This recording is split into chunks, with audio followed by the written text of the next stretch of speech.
नमस्कार दोस्तों, विहंगम दर्शनम पर आप सभी का स्वागत है। आज मैं इस चैनल पर हरिशंकर परसाई की प्रसिद्ध कहानी जैसे उनके दिन फिरे लेकर के प्रस्तुत हूँ। एक था राजा के 4 लड़के थे। रानियां तो अनेक थीं। महल में एक पिंजरापोल ही खुला था, पर बड़ी रानी ने बाकी रानियों के पुत्रों को जहर देकर मार डाला था। और इस बात से राजा साहब बहुत प्रसन्न हुए थे, क्योंकि वे नीतिवान थे और जानते थे कि चाणक्य का आदेश है राजा अपने पुत्रों को भेड़िया समझे। बड़ी रानी के 4 लड़के जल्दी ही राजगद्दी पर बैठना चाहते थे, इसलिए राजा साहब को बूढ़ा होना पड़ा। एक दिन राजा साहब ने 4 पुत्रों को बुलाकर कहा, पुत्रों, मेरी अब चौथी अवस्था आ गई है। दशरथ ने कान के पास के केश श्वेत होते ही राजगद्दी छोड़ दी थी। मेरे बाल खिचड़ी दिखते हैं, यद्यपि जब खिजाब घुल जाता है तब पूरा सिर श्वेत हो जाता है। मैं संन्यास लूंगा, तपस्या करूंगा। उस लोक को सुधारना है ताकि तुम जब वहां आओ तो तुम्हारे लिए मैं राजगद्दी तैयार रख सकूं। आज मैंने तुम्हें ये बतलाने के लिए बुलाया है कि गद्दी पर 4 के बैठ सकने लायक जगह नहीं है।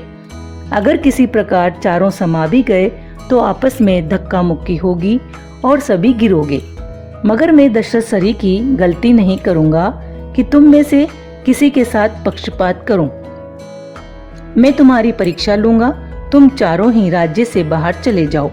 ठीक 1 साल बाद इसी फाल्गुन की पूर्णिमा को चारों दरबार में उपस्थित होना। मैं देखूंगा कि इस साल में किसने कितना धन कमाया और कौन सी योग्यता प्राप्त की। तब मैं मंत्री की सलाह से जिसे सर्वोत्तम समझूंगा राजगद्दी दे दूंगा। जो आज्ञा कहकर चारों ने राजा साहब को भक्तिहीन प्रणाम किया और राज्य के बाहर चले गए। पड़ोसी राज्य में पहुंचकर चारों राजकुमारों ने 4 रास्ते पकड़े और अपने पुरुषार्थ तथा किस्मत को आजमाने चले पड़े। ठीक 1 साल बाद फाल्गुन की पूर्णिमा को राजसभा में चारों लड़के हाजिर हुए। राज सिंहासन पर राजा साहब विराजमान थे। उनके पास ही कुछ नीचे आसन पर प्रधानमंत्री बैठे थे। आगे भाट विदूषक और चाटुकार शोभा पा रहे थे। राजा ने कहा, पुत्रों, आज 1 साल पूरा हुआ और तुम सब यहाँ हाजिर भी हो गए। मुझे उम्मीद थी कि इस 1 साल में तुम में से 3 या बीमारी के शिकार हो जाओगे या कोई एक शेष तीनों को मार डालेगा और मेरी समस्या हल हो जाएगी। पर तुम चारों यहाँ खड़े हो। खैर, अब तुम में से प्रत्येक मुझे बताए कि किसने इस 1 साल में क्या काम किया, कितना धन कमाया। और राजा साहब ने बड़े पुत्र की ओर देखा।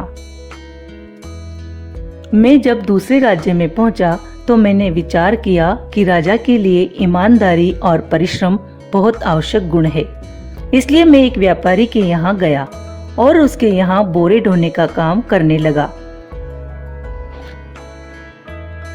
पीठ पर मैंने 1 वर्ष बोरे ढोए हैं, परिश्रम किया है, ईमानदारी से धन कमाया है।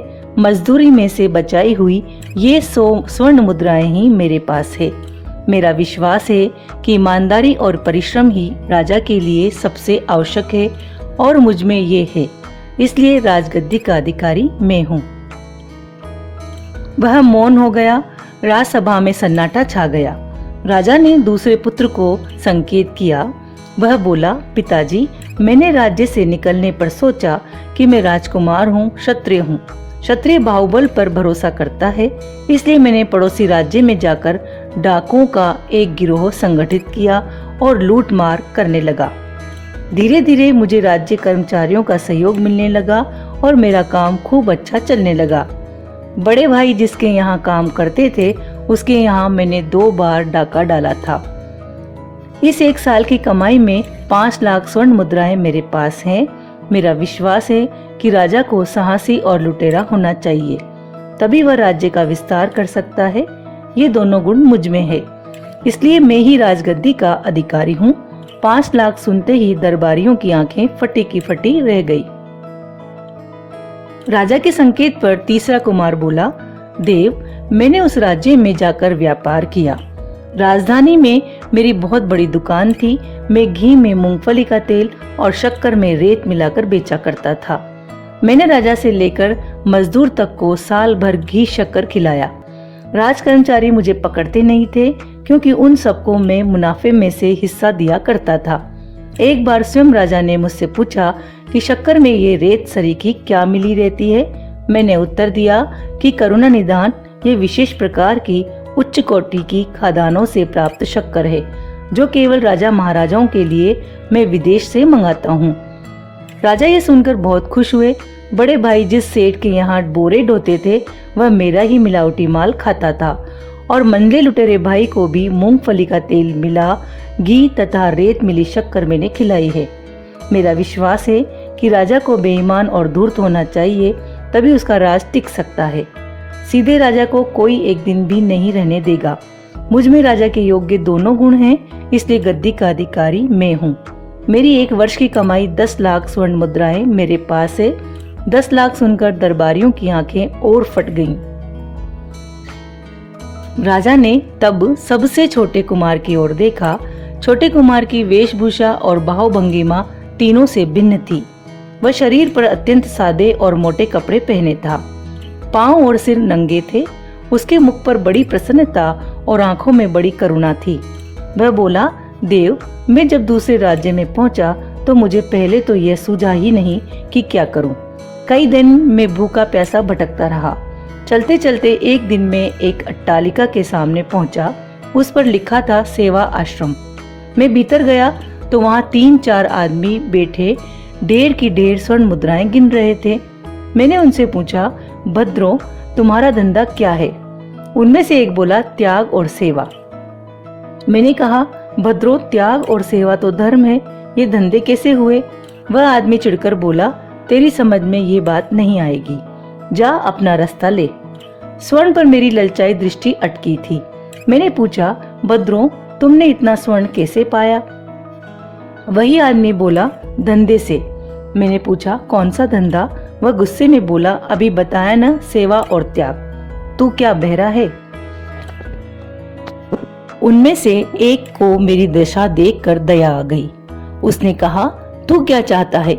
मैंने कहा, मैं भी आपका धंधा सीखना चाहता हूँ।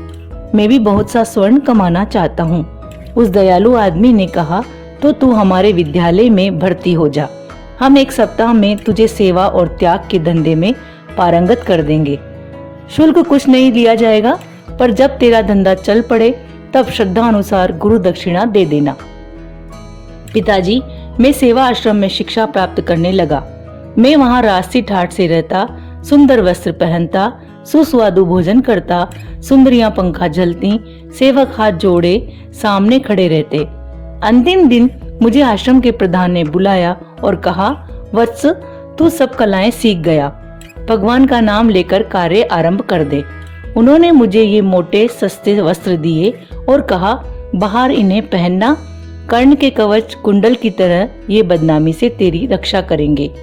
जब तक तेरी अपनी अट्टालिका नहीं बन जाती, तू इसी भवन में रह सकता है। जा, भगवान तुझे सफलता दे।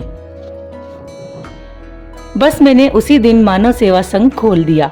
प्रचार कर दिया कि मानव मात्र की सेवा करने का बीड़ा हमने उठाया है। हमें समाज की उन्नति करना है, देश को आगे बढ़ाना है। गरीबों, भूखों, नंगों, अपाहिजों की हमें सहायता करनी है। हर व्यक्ति हमारे इस पुण्य कार्य में हाथ बटाए। हमें मानव सेवा के लिए चंदा दें। पिताजी, उस देश के निवासी बड़े भोले हैं। ऐसा कहने से वे चंदा देने लगे। मझले भैया से भी मैंने चंदा लिया था। बड़े भैया के सेठ ने भी दिया और बड़े भैया ने भी पेट काटकर 2 मुद्राएं रख दी। लुटेरे भाई ने भी मेरे चेलों को 1 सहस्त्र मुद्राएं दी थी, क्योंकि एक बार राजा के सैनिक जब उसे पकड़ने आए तो उसे आश्रम में मेरे चेलों ने छिपा लिया था। पिताजी, राज्य का आधार धन है। राजा को प्रजा से धन वसूल करने की विद्या आनी चाहिए। प्रजा से प्रसन्नता पूर्वक धन खींच लेना राजा का आवश्यक गुण है। उसे बिना नश्तर लगाए खून निकालना आना चाहिए।